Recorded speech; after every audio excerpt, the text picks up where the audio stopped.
Assalamualaikum warahmatullahi wabarakatuh. Hari ini saya dan kelompok saya akan menjelaskan tentang demokrasi Orde Baru. Berikut ini nama-nama anggota kelompok dari kelompok 7. Penjelasan mengenai Orde Baru sebenarnya era Orde Baru adalah sebutan bagi pemerintahan Soeharto di Indonesia yang menggantikan Soekarno. Era baru ini diawali dengan munculnya surat Super Semar pada tanggal 11 Maret 1966 dan era ini terjadi selama 32 tahun yang dimulai dari tahun 1966 sampai 1998. Meski telah merdeka, Indonesia pada tahun 1950 hingga 1960-an berada dalam kondisi yang tidak stabil. Bahkan, setelah Belanda secara resmi mengakui kemerdekaan Indonesia pada tahun 1949, keadaan politik maupun ekonomi di Indonesia pun masih labil. Pada saat itu, keputusan Soekarno untuk mengganti sistem parlemen dengan sistem demokrasi terpimpin itu adalah memperparah kondisi. Yang selanjutnya, ada ciri-ciri dari Orde tersebut. Yang pertama, adanya kekuasaan yang seluruhnya ada di tangan pemerintah.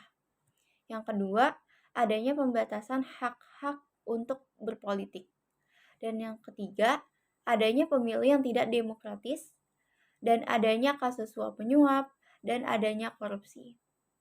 Dan yang terakhir, hak kebebasan berpendapat dan berorganisasi dibatasi, sehingga banyak masyarakat yang merasa takut untuk berbeda pendapat dengan satu yang lain.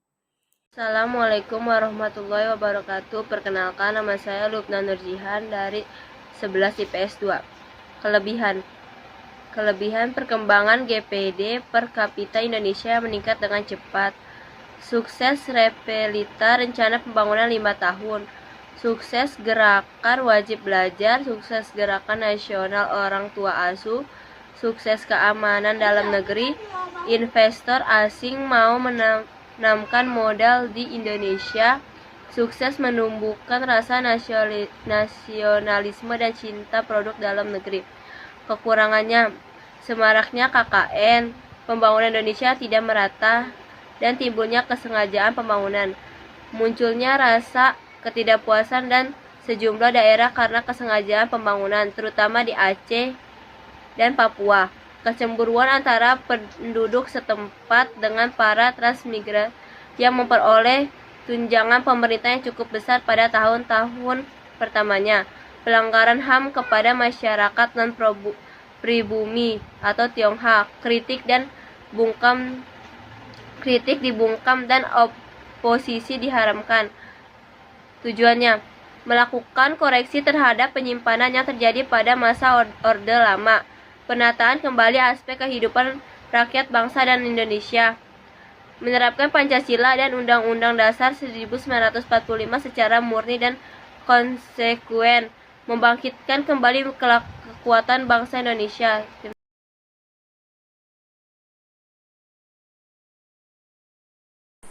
Di sini saya akan menjelaskan tentang peristiwa penting Orde Baru, yaitu ada Tri Tuntutan Rakyat, Super Semar, Sidang Umum MPRS, Nawaksara, Pemilihan Umum, Peristiwa Malari 1974, Kerusuhan 1998. Pertama adalah Tri Tuntutan Rakyat atau yang disebut Tritura. Tritura ini dinilai tidak tegas terhadap PKI karena telah melakukan pengkhianatan terhadap negara menjadi salah satu pemicu timbulnya Tritura. Selain itu, melamahnya ekonomi Indonesia semakin mendorong kesatuan aksi mahasiswa Indonesia dan kesatuan aksi pemuda pelajar di Indonesia pada tanggal 10 Januari 1966 membuat aksi Tritura itu dikenal. Isi Tritura ada 3, yaitu pembubaran PKI, pembersihan kabinet dari unsur-unsur G30S PKI, penurunan harga dan perbaikan ekonomi. Selanjutnya ada Super Semar atau bisa disebut Surat Perintah 11 Maret. Surat ini berisi tentang menginstruksikan Soeharto di mana saat itu selaku Panglima Komando Operasi Keamanan dan Ketertiban untuk mengambil segala tindakan yang dianggap perlu untuk mengatasi situasi keamanan yang buruk pada saat itu. Selanjutnya ada Sidang Umum MPRS. Sidang ini diselenggarakan pada tanggal 17 Juni 1966 yang menghasilkan beberapa ketetapan, yaitu ada MPRS nomor 9 tentang pengukuhan surat pemerintah 11 Maret atau Supersemar. Yang kedua ada ketetapan MPRS nomor 25 tentang pembubaran PKI dan ormas-ormasnya serta larangan untuk menyebarkan ajaran Marxisme dan komunis di Indonesia. Yang ketiga ada ketetapan MPRS nomor 23 tentang pembaruan untuk landasan kebijakan ekonomi, keuangan, dan pembangunan.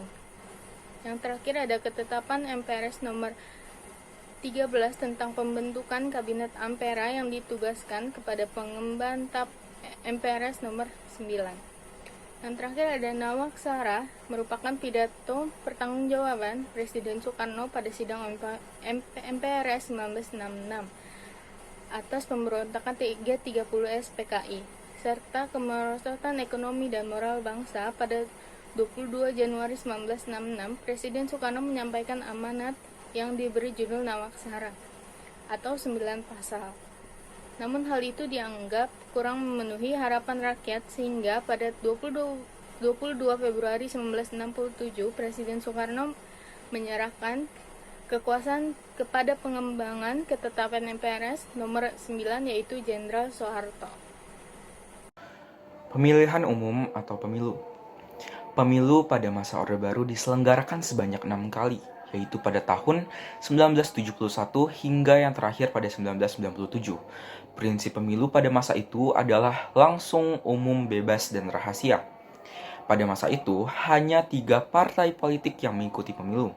Hal ini disebabkan adanya penyederhanaan partai politik dengan dasar hukum UU Nomor 3 Tahun 1975. Penyederhanaan ini merupakan kebijakan Presiden Soeharto dengan tujuan kestabilan politik di Indonesia. Partai apa saja sih yang mengikuti pemilu? Partai tersebut antara lain, yang pertama adalah Partai Demokrasi Indonesia atau PDI, yang merupakan gabungan dari partai-partai nasionalis dan partai non-Islam.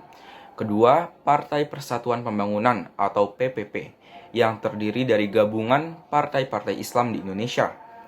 Dan yang terakhir, Golongan Karya atau Golkar, yang sebenarnya pada awalnya bukanlah sebuah partai, namun merupakan sebuah organisasi yang sudah berdiri sejak 1946.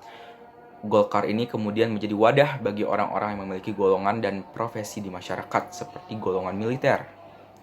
Kita beralih ke peristiwa selanjutnya yang pernah terjadi di masa Orde Baru, yaitu malari. Apa itu malari? Malari ini merupakan salah satu peristiwa kelam di zaman Orde Baru. Peristiwa ini merupakan singkatan daripada Malapetaka 15 Januari 1974. Peristiwa ini berawal dari demonstrasi mahasiswa yang berujung kerusuhan besar. Peristiwa ini berawal dari rencana kedatangan Perdana Menteri Jepang Tanaka Kakuei ke Indonesia dan juga kisruh investasi asing pada saat itu. Jumlah korban peristiwa ini adalah 11 orang tewas, 137 orang luka-luka, dan 750 orang ditangkap. Setelah kerusuhan, Presiden Soeharto mencopot Panglima Komando Operasi Pemulihan Keamanan dan Ketertiban Jenderal Sumitro. Dia dianggap bertanggung jawab atas terjadinya kerusuhan dan korban yang tewas. Sementara itu, Ketua Dewan Mahasiswa Universitas Indonesia yang menjadi penggerak para mahasiswa berdemonstrasi, Hariman Siregar, dinyatakan bersalah oleh pemerintah dan dijatuhi hukuman penjara. Selanjutnya adalah kerusuhan 1998. Pada tanggal 13 Mei hingga 15 Mei 1998, terjadi kerusuhan yang dikenal dengan kerusuhan Mei 1998. Penyebab utama yang memicu terjadinya kerusuhan ini adalah krisis finansial Asia yang terjadi sejak 1997. Pada saat itu, banyak perusahaan yang bangkrut, jutaan orang dipecat, 16 bank dilikuidasi, dan berbagai proyek besar dihentikan. Krisis ekonomi yang tengah terjadi kemudian memicu rangkaian aksi unjuk rasa di sejumlah wilayah di Indonesia. Dalam unjuk rasa tersebut, ada 4 korban jiwa yang tewas tertembak. Mereka adalah mahasiswa Universitas Trisakti. Tewasnya keempat mahasiswa tersebut menambah amarah masyarakat yang pada saat itu sudah terbebani dengan krisis ekonomi. Buntut dari peristiwa ini adalah lengsernya Soeharto dari jabatannya sebagai Presiden Indonesia pada 21 Mei 1998. Demikianlah hal yang bisa kami sampaikan pada kesempatan kali ini. Kami mohon maaf sebesar-besarnya apabila ada tutur kata maupun tindakan yang kurang berkenan. Dengan ini, presentasi kali ini kami cukupkan. Terima kasih atas perhatiannya. Wassalamualaikum warahmatullahi wabarakatuh.